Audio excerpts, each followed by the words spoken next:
Nous marchons à tâtons dans le petit cimetière de Bransby et dans ce dédale de stèles remarquables et centenaires. Il n'y a que la tourterelle voisine qui vient interrompre le silence qui meuble cette ambiance religieuse de ce havre de paix. Cette église romane du Yorkshire nous démontre par ses créneaux qu'elle a servi par le passé à la défense des attaques vikings et normandes, et de fait qu'elle a connu par le passé des jours bien moins tranquilles qu'aujourd'hui.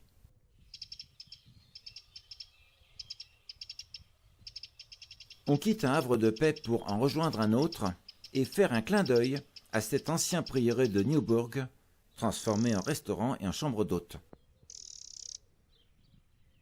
Partons à la découverte d'un lieu qui nous ramène dans le passé de l'époque cistercienne. L'ordre cistercien est un ordre monastique de droit pontifical. C'est une branche réformée des bénédictins en 1098 qui joue un rôle de premier plan dans la religion du XIIe siècle par son organisation et par son autorité spirituelle. Nous sommes ici sur le lieu d'un ancien champ de bataille qui a laissé l'abbaye de Byland en l'état de ruine.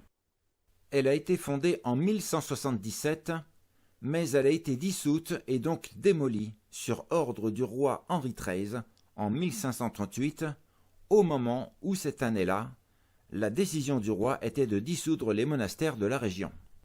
C'était un sombre épisode du règne d'Henri XIII, dont le but était de confisquer et détruire les biens des ordres religieux d'Angleterre, du Pays de Galles et d'Irlande.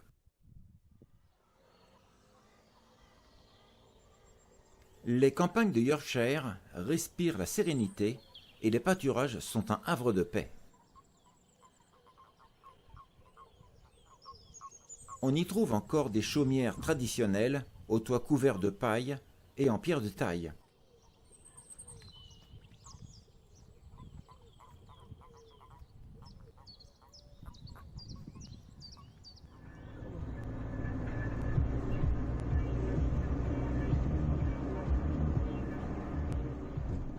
La prochaine vidéo révèle la magnificence d'une autre abbaye cistercienne.